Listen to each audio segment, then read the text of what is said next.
अब्दुल्ला मुकेशी साहब, मौलाना अब्दुल्ला मुकेशी साहब, उलमाए देवबंद, उलमाए देवबंद, नाराए तकबीर, नाराए तकबीर, नाराए तकबीर। हजरत मौलाना अब्दुल्ला मुकेशी साहब, हजरत मौलाना अब्दुल्ला मुकेशी साहब। सभी साथी नीचे बैठ जाएं, नीचे बैठे इंशाल्लाह। बस 5 मिनट बाद होगी, उसके बाद फौरन दुआ होगी इंशाल्लाह। किसी ताखीर और तमहीद के अपने इस प्रोग्राम की आखिरी कड़ी अब बिना किसी ताखीर और तमहीद के हम अपने इस प्रोग्राम को आगे लिए चलते हैं। मैं एक ऐसी हस्ती को दावत स्टेज दे रहा हूँ जिनकी ज़ियारत इबादत है, जिनकी फरमुदात बरकत व सआदत है, जिनकी राह राह सुन्नत है, जिनका मशगला तबलीग व तरबियत है, जिनका मकसद सिर्फ और सिर्फ खिदमत खुदाबंदी है, जिससे मेरी मुराद जनाब हजरत मौलाना डॉक्टर अब्दुल मालिक साहब मुगैसी। मैं हजरत से बड़े ही अदब व एहतराम के साथ मुल्तमिस हूँ कि हजरत वाला तशरीफ लाएं और अपनी बात को 10 मिनट के अंदर खत्म कर कर हम पर एहसान का मामला करें।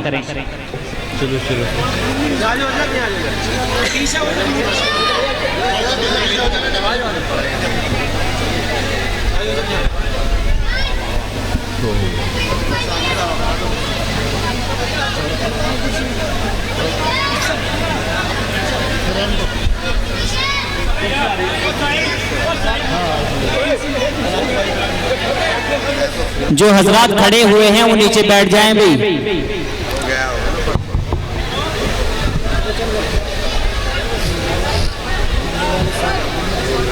मैं सारे स्टेज पे घेर लूँगा।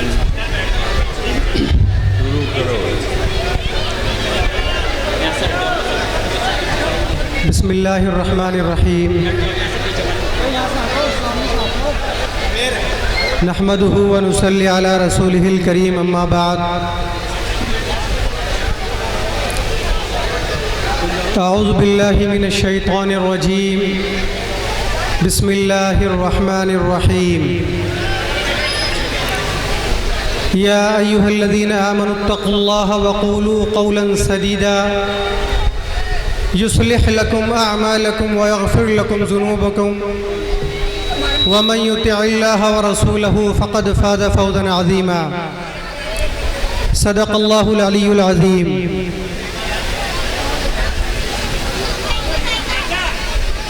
मेरे मोहतरम बुज़ुर्गों, हज़रात उलमाए किराम और हम सब के दरमियान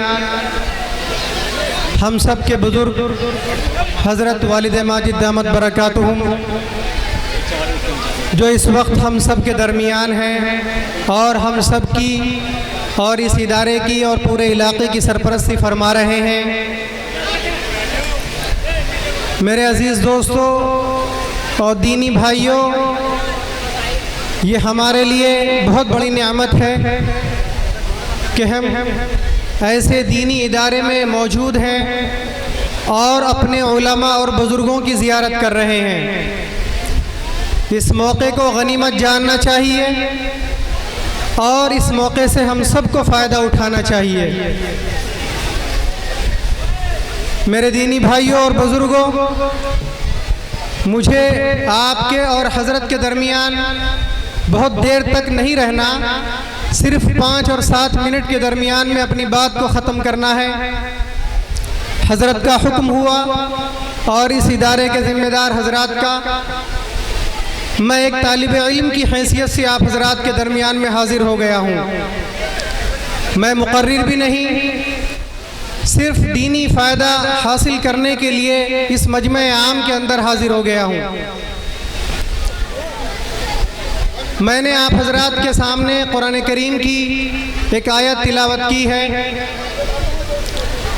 अगर मेरे अज़ीज़ दोस्तों उसका मतलब और उसकी तशरीह अगर हम 3 हिस्सों में करें, एक तो ये कि अल्लाह तबारक व तआला ने मुसलमानों को ये हुक्म फरमाया कि तुम अल्लाह से डरो और सही और सच्ची पक्की बात किया करो। इसका मकसद और इसका मतलब ये है कि हमने जो कलिमा तय्यबा पढ़ा है, ला इलाहा इल्लल्लाह मुहम्मदुर रसूलुल्लाह, और अल्लाह के रसूल मोहम्मद अरबी सल्लल्लाहु अलैहि वसल्लम पर जब ईमान लाए, हमें उसका पास और लिहाज रखना चाहिए और अल्लाह के रसूल सल्लल्लाहु अलैहि वसल्लम के तमाम अहकामात को जो बताए गए हैं उन पर अमल करना चाहिए। उसके अंदर सबसे पहले इबादत के अंदर नमाज का मर्तबा है, उसकी अज़मत है।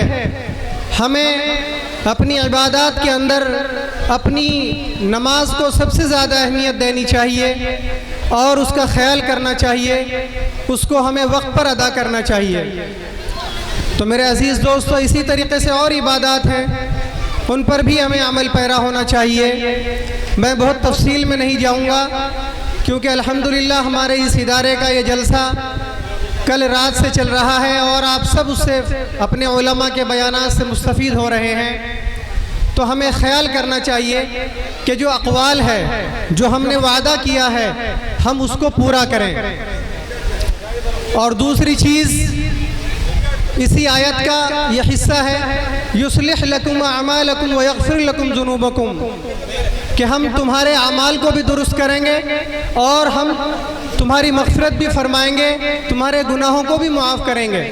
मेरे अज़ीज़ दोस्तों, वो कब होगा? वो तब होगा जब हम दीन की मालूमात हासिल करेंगे, दीन की बातों को हासिल करेंगे और उनको सीखेंगे और अपने अमाल को दुरुस्त करेंगे। और जब मेरे अज़ीज़ दोस्तों हमें दीन का सही इल्म होगा और हम उन बातों को सीखेंगे, अपनी ज़िंदगी के अंदर लाएंगे, तो फिर हमारे अल्लाह तबारक व तआला हमारे गुनाहों को भी माफ़ फरमा देंगे। तो मेरे अज़ीज़ दोस्तों, ये तालीमात हैं। सबसे पहली चीज़ अक़वाल है और दूसरी चीज़ जो है वो आमाल हैं, जो हम अमल करते हैं, हमारे अमल दुरुस्त होने चाहिए। तो ये अगर हिस्सा किया जाए इसका, तो ये तक़सीम होता है।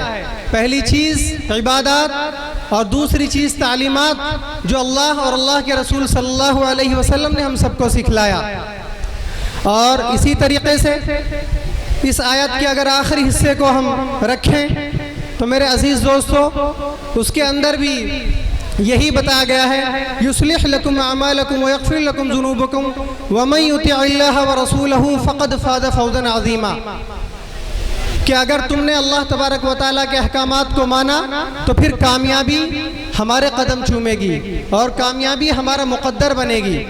तो मेरे अज़ीज़ दोस्तों, जो हम इबादत करें और जो तालीमात हासिल करें, फिर अपने मुआमलात को भी दुरुस्त हमें करना चाहिए। हमारी कामयाबी और कामरानी इस ज़िंदगी में भी और आखिरत में भी तब होगी जब हमने जो सीखा है, जो हम इबादत करते हैं, जो तालीमात नबी अकरम सल्लल्लाहु अलैहि वसल्लम की हैं, उन पर अमल पैरा होते हुए अपने मुआमलात को दुरुस्त रखें, अपना लेन देन दुरुस्त रखें। और वो कब होगा? वो तब होगा मेरे अज़ीज़ दोस्तों, जब हम सही तरीके से अपनी इबादत करेंगे और दीन की सही समझ और बूझ और इल्म हम हासिल करेंगे। अपने मुआमलात को सही रखना भी बहुत ज़रूरी बात है। मुआमलात के अंदर बहुत सारी चीज़ें हैं, उसका मौका नहीं है। बस एक बात कह कर के मैं ख़त्म करूँगा कि मुआमलात के अंदर अगर हम देखें इस ज़माने में और इस वक्त में, एक जहाँ बहुत सारी चीज़ों की अहमियत है, उसी के साथ साथ हमारा मुआशरा, हमारा समाज और ये हमारी पूरी जो एक मुआशरे में रहने वाले लोग हैं, निकाह के ताल्लुक़ से, अपने ब्याह के ताल्लुक़ से हमारे अंदर बहुत सारी कमियां पाई जाती हैं। बहुत सारी चीज़ें आप हजरात ने बुज़ुर्गों से, उलमा से सुना और सीखा। मैं उनका तज़किरा नहीं करूँगा आप हजरात के सामने, लेकिन एक बड़ी अहम चीज़ मेरे अज़ीज़ दोस्तों निकाह है और हमारी शादी ब्याह है इस मुआशरे के अंदर, जिसको हमने बहुत मुश्किल बनाया हुआ है और जिसके अंदर हमारी बहुत सारी खुराफात और फजूल खर्चियाँ जो बहुत हद तक बढ़ चुकी हैं। बहुत ही माजरत के साथ अपने अकाबरीन से, अपने उलमा और अपने बुज़ुर्गों से माजरत चाहते हुए ये बात अर्ज़ कर देना चाहता हूँ कि इस वक्त मुसलमानों का मुआशरा और हम सब उसके ज़िम्मेदार हैं। चाहे वो ज़िम्मेदार हो, चाहे आवाम हो, चाहे हमारे नौजवान भाई हों, चाहे हमारी मस्तूरात हों, उसके अंदर हमारी तरफ से बहुत बड़ी कमी पाई जा रही है, जिसे दुरुस्त करना इंतहाई ज़रूरी बात है। हम सारी बातों को अगर छोड़ दें, सिर्फ ये अंदाज़ा लगाइए कि हमारी शादी और ब्याहों के प्रोग्राम किस तरीक़े से फजूल खर्ची, बेहूदगी और किस तरीक़े से हो रही हैं।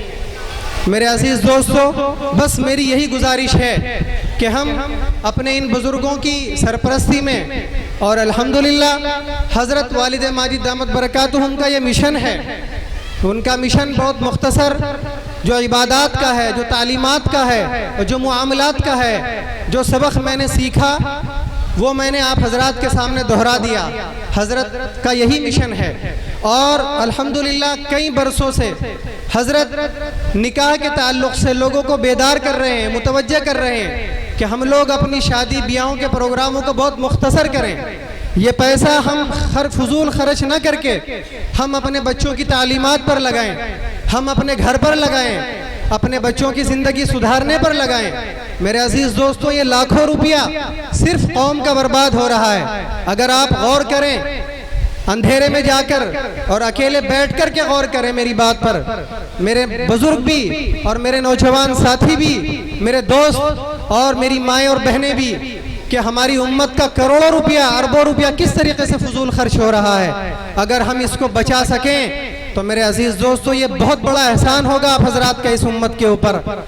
हमें कोशिश करनी चाहिए, जिस तरीके से हजरत ने मिशन चलाया हुआ है कि बहुत सादगी के साथ मस्जिद के अंदर निकाह कर लें और अपने प्रोग्रामों को जिस हद तक हो सके मुख्तसर कर लें। तमाम रसूमात को, फजूल खर्चियों को हम कम कर दें। मैं एकदम आप हजरात के ऊपर पाबंदी नहीं लगाता, मैं आपको ये नहीं कहता कि सब चीज़ें ख़त्म कर दीजिएगा, लेकिन अल्लाह के वास्ते उन चीज़ों को अपने प्रोग्रामों से निकाल दीजिएगा जिनकी कोई गुंजाइश नहीं है। और अल्हम्दुलिल्लाह all India Muslim personal law board, जो हमारा पूरे मुल्क के मुसलमानों का मुत्तहिदा प्लेटफॉर्म है, पूरी मिल्लत इस्लामिया का धड़कता दिल है और आप सबकी तर्जमानी करता है, जहाँ बैठ कर के ये उलमा इस उम्र के अंदर हमारी फिक्र करते हैं, वहाँ इन बातों को डिस्कस किया जाता है, इन पर गौर व खौज किया जाता है।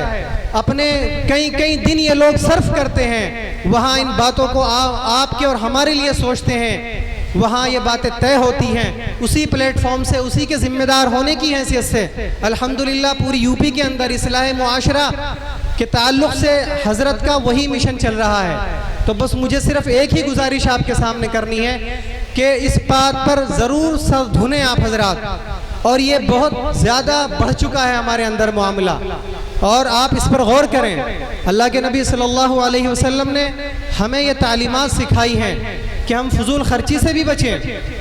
और ये भी नहीं मैं कहता, हम मुसलमान बखील भी नहीं हो सकता है, हम बुखल भी ना करें, लेकिन वो फजूल खर्चियाँ, वो बिदात, वो रसूमात, वो तूफ़ान और बदतमीज़ियाँ हमें निकाल देनी चाहिए। मेरे अजीज़ दोस्तों और दीनी भाइयों, आज हालात के मुताबिक ये मौका नहीं है कि ये सब चीज़ें हम करें। सब फ़ानी हैं, सारी चीज़ें यहीं रहने वाली हैं, सब ख़त्म हो जाएगा। आज आप किसी का लिहाज और शर्म ना करें, ये ना कहें कि हमने सादगी के साथ निकाह कर लिया या अपनी बच्ची को रुखसत कर दिया, महल्ले वाले क्या कहेंगे, बिरादरी वाले क्या कहेंगे। मेरे अजीज़ दोस्तों, आप 50 लाख रुपया भी खर्च कर लेंगे तब भी लोग उसके अंदर कमियां निकालेंगे, लेकिन आप सबकी परवाह किए बगैर अल्लाह और अल्लाह के रसूल सल्लल्लाहु अलैहि वसल्लम के अहकामात की पैरवी करें, उन पर कान धरें और सोचें। आप अगर सादगी के साथ ऐसा कोई भी मिसाल पेश कर देंगे तो मुझे उम्मीद है और बल्कि यकीन है कि लोग आपकी तारीफ़ करेंगे। अल्लाह के यहाँ भी आपका रुतबा बुलंद होगा और दुनिया में भी आपको सुर्खरुई हासिल होगी। लोग इंशाअल्लाह इस मिसाली कारनामे को और इस सादगी को आपकी ज़रूर जिक्र करेंगे। दुनिया के अंदर आपने देखा, लोगों ने बड़ी बड़ी शादियां करी, बड़े बड़े प्रोग्राम किए, उनका कोई तस्करा नहीं होता। चंद दिन सोशल मीडिया पर उनका तस्करा होता है, फिर ख़त्म हो जाता है। लेकिन पायदार और असल चीज़ वही है जो अल्लाह के नबी सल्लल्लाहु अलैहि वसल्लम का हुक्म है। तो बस मेरी ख़ास तौर से बुज़ुर्गों से ये गुजारिश है कि इस मामले में आगे आएँ और हम नौजवानों की सरपरस्ती करें और ख़ास तौर से नौजवान भाइयों से और अपने दीनी भाइयों से ये गुजारिश करूँगा, और अपनी माँ और बहनों से भी अगर मेरी आवाज़ पहुँच रही हो, कि इस मामले पर ज़रूर गौर करें। आप तन्हाई में बैठ करके अल्लाह के सामने रो कर के ज़रूर इस पर तवज्जो दें। मेरी नौजवान भाइयों से अपील है, अगर मेरी बात आप हजरात के समझ में आई हो तो मैं ये बात चाहूँगा कि इस मोतबर स्टेज से हजरत की मौजूदगी में, क्योंकि आप वो उम्मत है, आप वो लोग हैं जिन्होंने नबी अकरम सल्लल्लाहु अलैहि वसल्लम का साथ देते हुए, आप तो सिर्फ चंद थे, आपने इन अहकामात से और इस अखलाक से पूरी दुनिया का दिल जीता, और न आपको कोई हरा सकता है, न आपके इरादे और हौसले और हिम्मत को कोई तोड़ सकता है। आप बुज़दिल नहीं हैं, आप वही कौम हैं। अल्हम्दुलिल्लाह, सिर्फ थोड़ा सा रुख बदलने की ज़रूरत है। तो मैं चाहूँगा कि आप हजरत की मौजूदगी में वो नौजवान भाई जिन्हें मेरी टूटे फूटे अल्फाज के 2-4 बात अगर याद रही हो, वो इस बात का अहद करें और वादा करें, और इंशाअल्लाह मुझे उम्मीद है कि मेरे नौजवान भाई खड़े होंगे अल्लाह के लिए, अल्लाह के आसमान और उसकी छत के नीचे ये वादा करें तमाम के सामने कि वो अपनी शादी और ब्याह या अपने भाई और बहनों की शादी को बहुत आसानी के साथ करेंगे, और निकाह जो है मस्जिद के अंदर करेंगे, तमाम फजूल खर्चियों से बचेंगे। मैं आप हजरात को मजबूर नहीं कर रहा हूँ, लेकिन अगर किसी नौजवान भाई जिसकी शादी नहीं हुई हो, वो हजरत के सामने और पूरे मजमे को गवाह बनाकर, अल्लाह को गवाह बना करके खड़ा हो और खड़ा होकर के कहे और ये वादा करे कि इंशाअल्लाह मैं अपना निकाह सादगी के साथ मस्जिद के अंदर करूँगा। मेरे अजीज़ दोस्तों, मेरी गुजारिश है कि वो भाई खड़ा हो जाए। मैं पूरे मजमे को नहीं कहता है हम आपसे, मुझे उम्मीद है कि कोई ना कोई इंशाअल्लाह ज़रूर खड़ा होगा। आप हजरात में से ज़रूर खड़े होंगे, अगर मेरी बात आपको पसंद आई हो ज़रूर खड़े हो जाएं हजरत के सामने। वो नौजवान भाई, बहुत कम वक्त है मेरे अजीज़ दोस्तों, बिल्कुल खड़े होकर के बताइएगा अगर साहब को समझ में आई हो मेरी बात। जज़ाकल्लाह खैर, एक भाई खड़ा हुआ है माशाअल्लाह, अल्लाह ताला कबूल फरमाए। और भी कोई नौजवान भाई ज़रूर खड़े होंगे और वादा करें इस गांव के अंदर और इस बस्ती के अंदर। पीछे से भी हाथ उठा रहा है कोई, लेकिन सामने आकर के खड़े होकर के बताइएगा हजरत के सामने, ये इंशाअल्लाह आपका जलसा भी कबूल होगा और हजरत की दुआएं भी शामिल हाल होंगी। अल्लाह तबारक व तआला जज़ाए खैर अता फरमाए। मुझे उम्मीद है कि तमाम हजरात इस बात पर गौर करेंगे। हजरत के सामने तमाम हजरात हाथ उठा करके इस बात पर हमें वादा लें कि इंशाअल्लाह सादगी के साथ अपने निकाह को करेंगे और अपने प्रोग्रामों को करेंगे। तमाम हजरात हाथ उठा करके कहें मेरे अजीज़ दोस्तों, जज़ाकल्लाह खैर, जज़ाकल्लाह। बस इसी शेर पर अपनी बात को ख़त्म कर रहा हूँ, क्योंकि बात यहाँ तक आ पहुँची है कि अब तो घर जलने लगा, नौबत यहाँ तक आ गई। अब तो घर जलने लगा, नौबत यहाँ तक आ गई, लगते लगते आग सहने गुलसिता तक आ गई। वमा अलीना इल्लल बलाग।